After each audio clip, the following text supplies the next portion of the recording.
Hello प्यारे दोस्तों। तो आज मैं आपको कुछ क्वेश्चंस जनसंपर्क से करा रही हूँ, क्योंकि जनसंपर्क जल्दी से बुक्स में नहीं मिलता, लेकिन ये हमारे उत्तराखंड के एग्ज़ाम्स में पूछा जाता है। जनसंपर्क यानी कि पब्लिक रिलेशंस। तो मैं बताती एक तो सबसे पहले एडवर्टाइजिंग। एडवर्टाइजिंग का मीनिंग क्या है हिंदी में?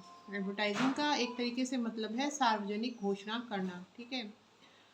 तो किसी चीज़ के बारे में सार्वजनिक रूप से बताना।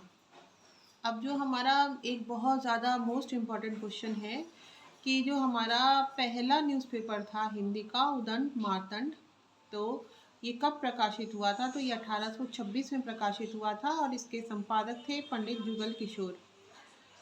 अच्छा, प्रतिदिन जो छपती है न्यूज़, प्रतिदिन छपने वाली न्यूज़ को क्या कहते हैं? तो इसको कहते हैं हार्ड न्यूज़। क्या कहते हैं? Hard news.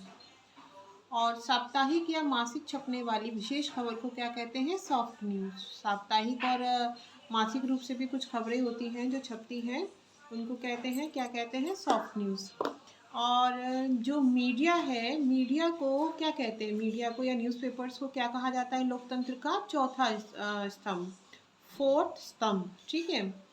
All India radio जो था, ऑल इंडिया रेडियो की शुरुआत कब हुई थी? 8 जून 1936 को, 8 जून 1936।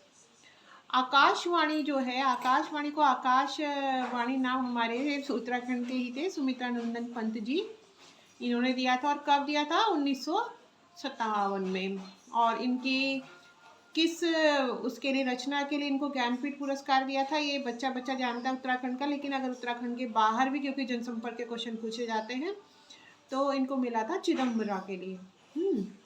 विविध भारती से विविध भारती सेवा शुरू हुई कब? 1957 में। और 1957 से ये विविध भारती सेवा शुरू हुई।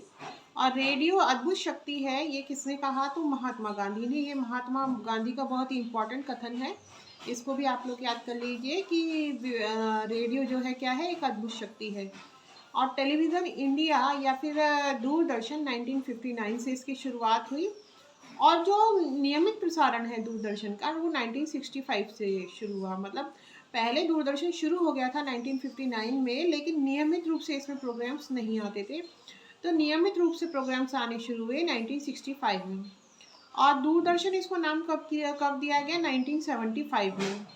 और 1984 में दूरदर्शन पर प्रसारित होने वाला पहला धारावाहिक कौन सा था? हम लोग, ठीक है।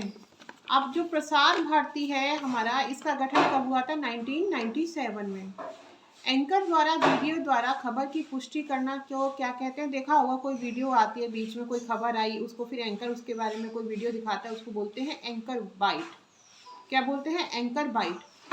अच्छा, और पाठकों को लुभाने वाली पत्रकारिता क्या कहलाती है? पीत पत्रकारिता, पत्रकारिता, ठीक है, पीत पत्रकारिता। अमीर लोगों से संबंधित पत्रकारिता क्या कहलाती है? जो सेलिब्रिटीज से लोगों से संबंधित पत्रकारिता होती है वो कहलाती है पेज 3, ठीक है। समाचार लेखन शैली क्या होती है? उल्टा पिरामिड शैली। उल्टा पिरामिड शैली बहुत पूछा जाता है। तो उल्टा पिरामिड शैली में क्या होता है? जैसे हर जगह क्या होता है, जो क्लाइमेक्स होता है स्टोरी का वो एंड में होता है, लेकिन समाचारों में क्या होता है कि जो बिल्कुल क्लाइमेक्स वाली चीज़ होती है वो शुरुआत में होती है, और यानी कि इसी को बड़े रूप में दिया जाता है। इंट्रोडक्शन सबसे बड़ा होता है, फिर उस समाचार के बारे में बॉडी आती है, और उसके बाद में उसका एंड आता है, यानी कि समापन। अच्छा, और घटना की रिपोर्ट को क्या कहते हैं? समाचार कहा जाता है। भारतीय सिनेमा का पितामह और कौन है? तो दादा साहब फाल्के। सेंसर बोर्ड की जो स्थापना हुई थी दोस्तों, कब हुई थी? 1959 में। अच्छा, इंटरनेट डायरी को क्या बोलते हैं? ब्लॉग्स। और राष्ट्रीय हिंदी पत्रकारिता दिवस कब होता है? 30 मई, इसी महीने मनाया जाएगा।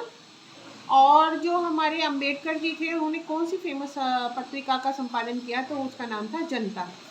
तो उम्मीद है आप लोगों को ये मेरी छोटी सी वीडियो अच्छी लगी होगी जनसंपर्क से रिलेटेड। अच्छी लगती है तो कृपया कमेंट्स कीजिए, या जो भी आपको अगर कुछ सुधार की गुंजाइश दिखती है वो बताइए। और किस टॉपिक पर आप लोग वीडियो चाहते हैं वो भी मुझे लिखिए। और जिस तरीके से आप लोगों का प्यार मुझे मिल रहा है वो बहुत ही मतलब मुझे मोटिवेट करता है काम करने के लिए, क्योंकि इस समय मैं बहुत ज़्यादा सीवियर हेल्थ इश्यूज से गुजर रही हूँ, जिससे मन भी कई बार बहुत टूट जाता है। लेकिन आप लोगों के कमेंट्स, आप लोगों का प्यार मुझ में नई उम्मीद भरता है। और देखिए, मई के मौसम में भी मैंने शॉल पहनी हुई है, मुझे बुखार हो रहा है इस समय भी, लेकिन मैंने सोचा एक एक वीडियो तो मैं बना ही लेती हूँ। और यूरिन रुकने से कई दिनों से बहुत ज़्यादा मैं पेन से भी पीड़ित हूँ, लेकिन जो आप लोग लाइक करते हैं ना, इतने सारे लाइक्स मुझे पर डे मिल जाते हैं, तो उनसे बड़ा ही जोश और उम्मीद आती है मन के अंदर। इसी तरीके से लाइक करते रहिए। धन्यवाद।